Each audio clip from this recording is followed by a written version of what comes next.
साथींनो, जिंदाबाद. जय भीम, जय ज्योती, जय सावित्री, जय फातिमा, जय बिरसा, उलगुलान हुलजोहार, जय संविधान आणि सबरंगी सलाम.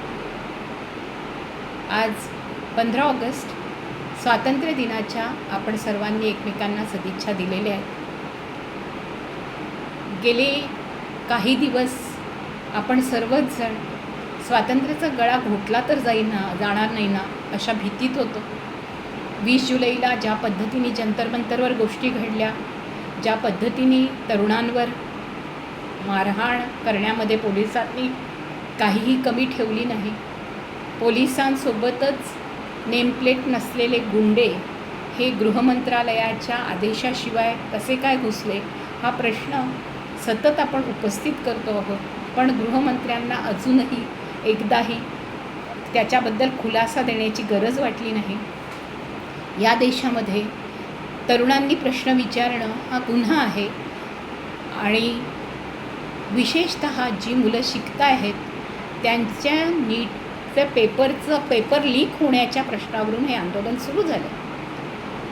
आपले पेपर्स लीक का होतात? आपण एवढा अभ्यास करतो आणि तरीसुद्धा इतके वेळा पेपर लीक झाल्यानंतर त्या तरुणांच्या मनामध्ये जी निराशा तयार होते आहे, त्या निराशेबद्दल सरकार इतकं अशा पद्धतीने संपूर्णतः ज्याला म्हणू की रुथलेस दुष्टपणाने का वागतं आहे हे मुलांना कळू शकत नव्हतं. पण ही जेनझी आहे, या जेनझीमध्ये दोन्ही प्रकारचे लोक आहेत. म्हणजे एकीकडे त्यांना संपूर्णतः अंधश्रद्धा बनवून त्यांना धर्मांधतेकडे कावड घेऊन कावडवाहक बनवत, त्यांना गंजेडे बनवत, त्यांना नशा करायला लावत सुटलेले पण लोक आहेत आणि तशी मुलं पण तिथे आहेत. पण दुसरीकडे या संपूर्ण पिढीला ज्या हातामध्ये जे मोबाईल आले, त्यांना इंटरनेट त्यांच्यासाठी उपलब्ध होतं, त्याच्यातून त्यांच्यासाठी जग उघडं झालं. आणि आपल्या आईवडिलांनी गोदी मीडिया बघत राहिले आईवडील, तर त्या गोदी मीडियामध्ये काहीच ठेवलेलं नाही हे ते आपल्या आईवडिलांना सांगायचा प्रयत्न करत असताना आईवडील त्यांचं काही ऐकत नव्हते. पण यांच्याजवळ स्वतःजवळ आज इंटरनेट ॲक्सेस असल्याने जगामध्ये घडणाऱ्या घडामोडी त्यांना कळत होत्या. आपले मूळ प्रश्न शिक्षणाचे आहेत, आपले मूळ प्रश्न आपल्या आरोग्याचे आहेत, आपले मूळ प्रश्न आपल्या रोजगाराचे आहेत. आपल्याला जर उच्च शिक्षण मिळालं नाही तर आपल्यासाठी रोजगारच राहणार नाही. आपल्या आईवडिलांच्या, आपल्या समुदायाच्या, आपल्या लोकांच्या जमिनी हे लोक काढून घेत आहेत आणि त्यांना विस्थापित करत आहेत हे सांगण्यासाठी त्यांना कोणी नेता लागत नव्हता. त्यांना स्वतःला कळत होतं की अरे आज माझी झोपडपट्टी तोडतात आहे, त्याच्या मागे काय आहे? आज धारावी पूर्णपणे अंबानींनी का घेऊन टाकली? आज या संपूर्ण आदिवासी सगळ्या जंगलावर कब्जा अदानींनी का करून घेतला? अदानी आणि अंबानी ह्या दोन्ही लोकांनी आपल्या संपूर्ण जंगल जमिनीवर कब्जा करत करत करत करत आपले एअरपोर्ट पण घेतले. हे सगळं त्यांच्या आईवडिलांना ज्या पद्धतीने समजावून सांगावं लागतं आहे तसं ह्या पिढीला सांगण्याची गरजच राहिली नाही. इतकं त्यांना इन्फॉर्मेशन, ज्याला आपण संपूर्ण माहितीचं जाळं त्यांच्यासमोर खुलं होतं. त्याच्यामुळे त्यांना हिंदू मुस्लिम करून त्यांच्यामध्ये फूट पडू शकली नाही. त्यांना अभ्यासापासून परावृत्त करून त्यांना वेगवेगळ्या मार्गाला लावण्याचा जो प्रयत्न झाला त्याच्यामध्ये अनेक राज्यकर्ते जे आहेत आत्ताचे ते अनसक्सेस झाले. त्यांनी पेट्रोलमध्ये जेव्हा इथेनॉल मिळवलं त्यावेळेला मुलांनी प्रश्न विचारायला सुरुवात केली, तरुणांनी प्रश्न विचारायला सुरुवात केली. जर तुम्ही पेट्रोलमध्ये इथेनॉल मिळवत आहात आणि ज्या पद्धतीने भाव वाढवत आहात आणि लोकांना उल्लू बनवत आहेत आणि फक्त आपल्या घराचा बिझनेस मोठा करताय आणि आपल्या मुलासाठी 15,000 करोडचा बिझनेस सुरू करताय, तुम्ही आपल्या दोस्तांना 16,000 करोडचं कर्ज माफ करून पाठवून देत आहेत आणि आपले आईवडील, आपले आजी आजोबा, आपले काका मामा सगळे शेतकरी जे आहेत ते शेतकरी मात्र देशोधडीला लागलेले आहेत आणि त्यांच्यावर मात्र कर्ज आहे आणि ते कर्ज त्यांना चुकतं पण नाही करता येत आहे. ह्या सगळ्या गोष्टींचा संपूर्णतः जो पर्दाफाश बाकीचे कार्यकर्ते आणि सगळेजण इतरांसाठी करत होते तसं जेनझीसाठी करण्याची गरज राहिली नाही. कारण जेनझी स्वतः प्रत्यक्ष गोदी मीडिया बघत नव्हतं, ते ॲक्च्युअली वैश्विक माध्यमाशी जोडलेलं होतं. त्याच्यामुळे त्यांच्यापर्यंत खऱ्या बातम्या येत होत्या. त्यांना कळत होतं ग्रेटा थनबर्गनी आज मोठी पर्यावरणाची लढाई लढणारी 11 वर्षाची एक मुलगी आहे.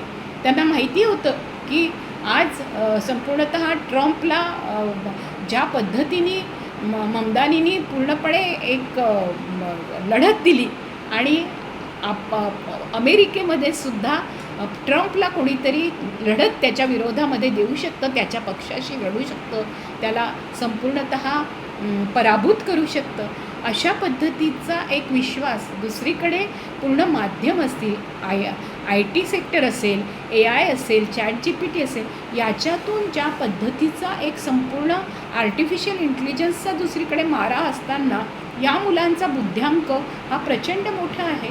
आणि या मुलांना रील्स बनवण्यापासून त्यांना मीडियासुद्धा हातात आलेलं आहे. म्हणजे त्यांना माहिती आहे की आपल्याला अमिताभ बच्चन घेऊन हिरो बनवण्याची आणि भिंड बनवण्याची आता गरज नाही आहे. आपल्या जवळ माध्यमं आली आहेत आणि हे का शक्य झालेलं आहे याचं कारणही त्यांना माहिती आहे. हे शक्य का होऊ शकलं भारतामध्ये हे शक्य झालं आहे की एखाद्या अगदी दलित शेतकरी कुटुंबातल्या OBC कुटुंबातल्या मुलीजवळ हे ज्ञान आहे. तिला जशी स्कूटर चालवता येते, तिला जशी लोकल चालवता येते, तिला जसं विमान चालवता येतं, तसं तिला AI ChatGPT पण माहिती आहे. आणि तिची उडी आता खूप मोठी आहे. तिला शेतीच्या प्रश्नावर माती नेमकी कुठल्या प्रकारची आहे, ती माती कशी आहे, त्याच्यामध्ये कसं पीक येऊ शकतं हे कळायला लागलेलं आहे. हे जे काही आहे हे पूर्वी या लोकांना अक्कलच नव्हती सांगितल्यामुळे जो एक संपूर्ण वर्ग आहे की ज्या वर्गाला दलित, वंचित समुदायातले, ट्रान्स समुदायातले, मुस्लिम किंवा ख्रिस्ती समुदायातली ही जी सगळी जास्तीत जास्त गरीब वर्गातली माणसं आहेत, या माणसांनी शिकावं असं कधी वाटतच नव्हतं. त्यांना वाटत होतं खरोखरच जे ब्राह्मणवादानी आणि मनुवादानी सांगितलं की फक्त जे ज्ञान आहे हे फक्त एका विशिष्ट जातीपुरतं आणि वर्गापुरतं आहे.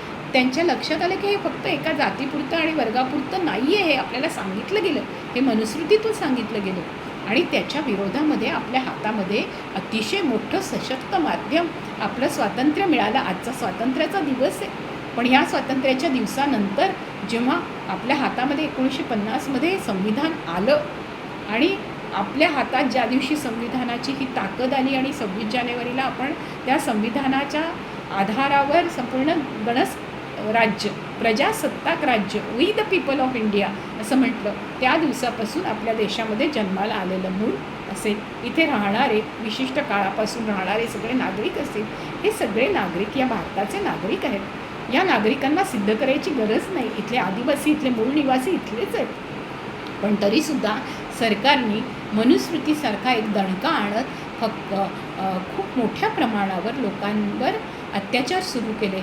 आणि हे अत्याचार ज्या पद्धतीने सुरू झालेले आहेत त्याच्यामध्ये त्यांचं म्हणणं आहे की मनुस्मृती आणली की या लोकांना अक्कल येईल. हे लोक कधीच शिकण्याच्या लायकीचे नव्हते. पण आपल्या लक्षात असं येतं की जे मनुस्मृतीचा दावा करतात आहे, जे मनुस्मृतीच्याबद्दल बोलतात आहे, त्यांनी अजूनही त्यांना माहिती नाही की मनुस्मृतीमध्ये काय लिहिलेलं आहे. त्यांचं वाचन नाही आहे. ते ज्या वेदांबद्दल बोलतात त्या वेदांचं त्यांचं वाचन नाही आहे. झालं असं की संविधानामुळे ज्या वर्गाला वाचनाचा अधिकारच नव्हता, लेखनाचा अधिकार नव्हता, पठणाचा अधिकार नव्हता, तो वर्ग म्हणजे त्या स्त्रिया, म्हणजे त्या संपूर्ण शूद्र, अतिशूद्र अशा घटकातून आलेल्या, आदिवासी अशा जमातीतून आलेल्या, भटक्या विमुक्त अशा जमातीतून आलेल्या, ज्यांना गुन्हेगार ठरवलं गेलं होतं, ह्या सर्वांना वाचनाचा अधिकार मिळाला संविधानामुळे. आणि तो वाचनाचा अधिकार मिळण्यासाठी आधी सावित्रीबाई फुले आणि ज्योतिबा फुल्यांनी पूर्ण भूमी नांगरून ठेवली. आपल्या हातामध्ये पेन्सिल दिली, आपल्या हातामध्ये पाटी दिली आणि आपल्याला अधिकाराचा लिहायला शिकवला. आपल्याला गरिबीचा कळला, आपल्याला गर्वाचा कळला नाही, गणपतीचा कळला नाही, आपल्याला सावित्रीचा कळला, आपल्याला ज्योतीचा कळला, आपल्याला भीमाचा कळला. हे जे घडायला लागलं हे एक वेगळंच पूर्णतः चेतना पर्व होतं. आणि या चेतना पर्वानंतर आपल्या लक्षात असं येतं की असंख्य स्त्रिया ज्या अभ्यास करत आहेत, असं जेव्हा लक्षात आलं की स्त्रिया अभ्यास करतात आहेत, त्या संशोधन करतात आहेत, त्या विविध क्षेत्रात चालल्या आहेत. म्हणजे एक ब्राह्मणेतर जातीमध्ये जन्माला आलेली मेकॅनिकची मुलगी कल्पना चावला अंतराळात जाते आणि भारताचं नाव रोशन करते. आज पण भारतीय वंशाचीच, म्हणजे भारतात जिचा जन्म झाला ती एक आर्या सतीश नावाची मुलगी अमेरिकेमध्ये ती जाईल असं वाटलं, तर तिने तिच्या आईवडिलांनी ठरवलं की तिला खूप जास्त त्यांनी डिक्लेअर केलं नाही की आपली मुलगी इतकी हुशार आहे, ते बरं झालं. त्यांनी ते आयर्लंडमध्ये गेले. ते आयर्लंडमध्ये राहत असताना तिने प्लॅस्टिकचं विघटन कसं होईल याच्यावर खूप चांगला एक संपूर्ण शोध निबंध लिहिला आणि तिला यावेळेला पुरस्कार देण्यात आलेला आहे. तर हे जे विश्वगौरव ज्या मुलींनी आज स्थापित केलेले आहेत ते भारतात राहूनही होऊ शकत होते. पण मग भारतामध्ये काय अवस्था आहे? तर भारतामध्ये आज 94,000 शाळा बंद पडलेल्या आहेत आणि या 94,000 शाळा बंद पडल्या आहेत म्हणून त्याच्या विरोधामध्ये कॉक्रोच जनता पार्टीने जे आंदोलन उभं केलं आहे ते मला वाटतं फार महत्त्वाची गोष्ट आहे. कारण CJPनी जंतर मंतरवर डिक्लेअर केलेलं होतं, ज्या वेळेला धर्मेंद्र प्रधान यांचा राजीनामा घेतला आणि आंदोलन सक्सेस झालं असं वाटलं, त्याच वेळेला त्यांनी पुन्हा एक कुऱ्हाड डोक्यावर आणून ठेवली. ते म्हणजे जोशी नावाचा पुन्हा शिक्षा मंत्री, ज्या जोशी नावाच्या शिक्षा मंत्र्याच्या पूर्ण पर्स्पेक्टिव्हमध्येच, त्यांच्या दृष्टिकोनामध्ये स्त्रिया माणूसच नाही आहेत. त्यांनी बलात्कारी जेव्हा बिल्किस बानोचे बाहेर आले तेव्हा त्यांचे सत्कार करणाऱ्यामध्ये हा जोशी नावाचा खासदार पुढे होता. त्याच्यामुळे प्रधान गेला आणि जोशी आला. तर मुळामध्ये हा जो ब्राह्मणवाद आहे, हा जो दृष्टिकोन आहे संपूर्णतः सगळ्यांना नेस्तनाबूत करणारा आणि शूद्र अतिशूद्रांनी इथे शिकू नये असं म्हणणारा, या दृष्टिकोनाला छेद देत कॉक्रोच जनता पार्टीने संपूर्ण देशामध्ये एक वातावरण ढवळून टाकलं. ते नीटच्या परीक्षेच्या निमित्ताने का होईना, पण सगळ्यांना कळलं की हे शिक्षण पूर्णपणे भंकस आहे, हंपक आहे. हे शिक्षण एका विशिष्ट प्रकारच्या स्पर्धेवर अवलंबून आहे आणि त्याच्यामध्ये आलेली पहिली जर आलेली व्यक्ती ही जर खालच्या जातीची असेल किंवा गरीब वर्गातली असेल तर तिला तिथे जाणं परवडू शकत नाही, इतकं त्याचं प्रायव्हेटायझेशन करण्यात आलेलं आहे. त्याच्यामुळे आज डॉक्टर व्हायचं असेल, इंजिनियर व्हायचं असेल तर आज ज्या पद्धतीने संविधानाने हक्क दिले होते आणि सगळं चांगला अभ्यास करायला मिळत होता, अतिशय वेगळ्या प्रकारचं संपूर्णतः त्यांच्यासमोर विश्व उघडं होतं, विज्ञानाचे विविध शोध लावता येत होते. इथे शाळांमध्ये, जिल्हा परिषदे शाळापासून सगळ्या म्युन्सिपाल्टीच्या शाळांपासून सगळ्या शाळांमध्ये सुद्धा अतिशय उत्तम दर्जाचं शिक्षण दिलं जात होतं. ते सगळं मागे पडलं. एकूणच सर्व गोष्टींचं खाजगीकरण झाल्यामुळे फी परवडू शकत नाही. आज जी रोजगार हमीवर कामाला जाणाऱ्या मजुरांची मुलं जर शिकायचं म्हटलं तर ती शिकू शकत नाही. संविधानाने तुम्हाला किती हक्क दिले तरी ते त्यांना शिकता येत नाही. संविधानाने हक्क दिले तर तुम्ही SC ST OBC आरक्षण मागता का म्हणून बाकीचे सवर्ण जातीतली मुलं चिडून उठतात आणि त्यांना वाटतं दुश्मन फक्त हे लोक आहेत आणि त्यांना खरी गोष्ट कळत नाही. अशा गोष्टी घडत असताना त्यांच्याबरोबर ज्यांनी संवाद केला असेल त्या सर्वांचं मला खरं तर आज अभिनंदन आणि कौतुक करायचं आहे की या जेनझीशी ज्यांनी संवाद सुरू ठेवला, ज्यांनी त्यांना शिकवलं, ज्यांनी त्यांना सांगितलं की समता म्हणजे काय, स्वातंत्र्य म्हणजे काय, समानता म्हणजे काय, बंधुत्व म्हणजे मैत्र म्हणजे काय आणि धर्मनिरपेक्षता म्हणजे काय, या संविधानाची मूल्य जर टिकवायची असेल तरच आपल्या देशाचं स्वातंत्र्य टिकेल. आपला देश विक्रीला टाकलेला आहे. आपल्या देशाची रिझर्व्ह बँक ही गहाण पडलेली आहे. आपल्या देशाचं सोनं पळवलं गेलं आहे. आपल्या देशामध्ये रामाच्या मंदिरातून संपूर्ण चंदा चोरीला जातो. ही सगळी माणसं तिथे बसलेली जी सत्तेवर आहेत ती लूट करणारी माणसं आहेत आणि त्याच्यामुळे त्यांच्याशी जर आपल्याला भांडायचं असेल, संघर्ष करायचा असेल तर रस्त्यावर यावं लागेल.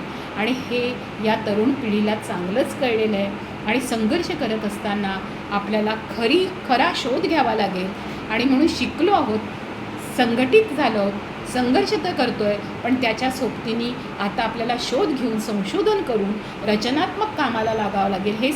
हे कॉक्रोच जनता पार्टीने हेरलं आणि त्यांनी मुळात घोषणा दिली, चला आता आपण ज्या स्कूल जे आहेत, संपूर्ण शाळा ज्या आहेत ते स्कूल ठीक करो अभियान त्यांनी घेतलं.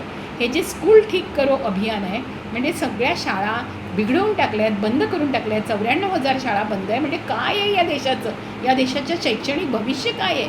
आणि म्हणून या शाळा पुन्हा सुरू झाल्या पाहिजे.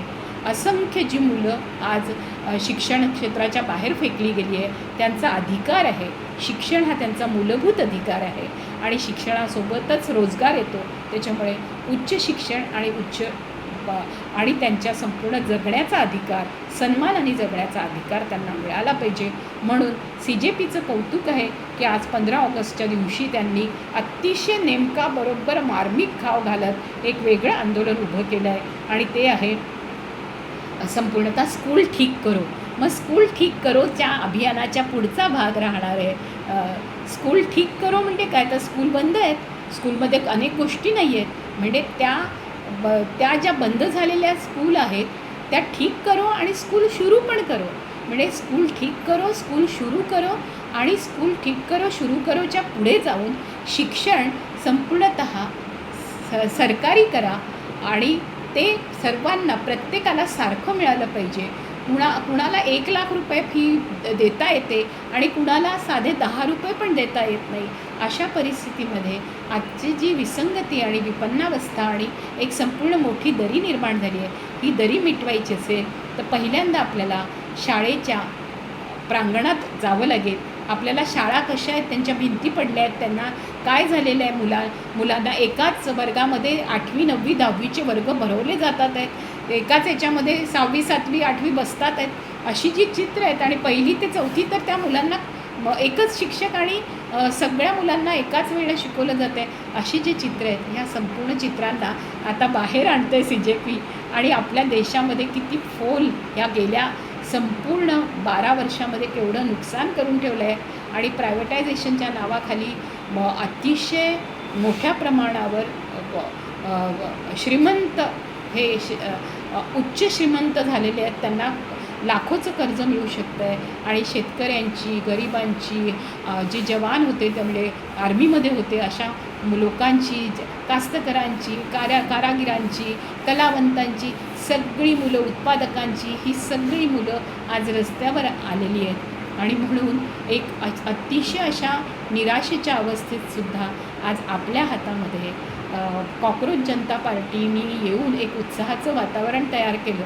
त्या चीफ जस्टिसलासुद्धा त्यांनी कॉक्रोच ज्यांना म्हटलं त्या कॉक्रोच म्हटल्यामुळे 450 लोकांनी नलसर जे लॉ कॉलेज आहे त्या नलसर लॉ कॉलेजमध्ये त्यांना सांगितलं, त्या युनिव्हर्सिटीमध्ये तुम्ही सुप्रीम कोर्टाचे जज सूर्यकांत यांना तुम्ही बोलवू शकत नाही, तुम्ही बोलवलं तर आम्ही विद्रोह करणार, विरोध करणार. हे जेव्हा विद्यार्थ्यांनी सांगितलं तेव्हा त्या विद्यार्थ्यांवर बार कौन्सिलच्या अध्यक्षांनी म्हटलं की ह्यांना पदव्याच दिल्या जाणार नाही. म्हणजे तुम्ही किती दहशत आणताय, तुम्ही किती धमक्या देत आहात आणि तुम्ही कोणाला देत आहात. पुढची पिढी, उद्या तुम्हाला ही पिढी जर विचारलं नाही आणि या पिढीने तुम्हाला वृद्धाश्रमसुद्धा उपलब्ध नाही केलं तर तुमची काय अवस्था होणार आहे. थोडंसं लक्षात घ्या की एकेकाळी आपण तरुण होतो आणि आपण तरुण असताना आपल्यावर झालेल्या अन्यायाच्या विरुद्ध आवाज उठवत होतो. आज ही जी पिढी आहे ती अन्यायाच्या विरुद्ध फक्त आवाज उठवत नाही आहे तर अन्याय संपूर्णतः बाजूला करून न्यायव्यवस्था आणण्यासाठी या पिढीने रचनात्मक पावलांकडे ही वाटचाल सुरू केलेली आहे. म्हणजे रचनात्मक पावलं उचलली आहेत आणि एक संपूर्ण कार्यक्रमच दिला आहे सगळ्या देशाला. आज अनेक तरुण वेगवेगळ्या शाळांमध्ये आजच्या दिवशी गेलेले आहेत. कालपासून त्यांनी शाळांमध्ये जाणं सुरू केलं आहे. आज 15 ऑगस्टच्या दिवशी अनेक गावागावांमधल्या शाळांमध्ये CJPची तरुण मुलं पोचली आहेत आणि बघतात आहेत की खरोखर त्या शाळांमध्ये कशी अवस्था आहे. त्याच्यामुळे लक्षात घ्या की आता शैक्षणिक क्रांतीला, एका सांस्कृतिक क्रांतीला सुरुवात झालेली आहे. आज 15 ऑगस्ट तुम्हाला सर्वांना स्वातंत्र्याच्या तर सदिच्छा देतेच, पण CJPमुळे आणि जेन झीमुळे आज या देशामध्ये शैक्षणिक क्रांतीचं जे पर्व उभं राहिलेलं आहे त्याच्यामध्ये आपल्या सर्वांना ज्यांनी विविध प्रकारे मोकळेपणाने खूप असं मुबलक आणि जे हवं असं शिक्षण मिळावं यासाठी अट्टहास केला अशा सर्वांना आज स्वातंत्र्य काय हे कळतं आहे आणि या स्वातंत्र्याची किंमत आपण देत आलो आहोत.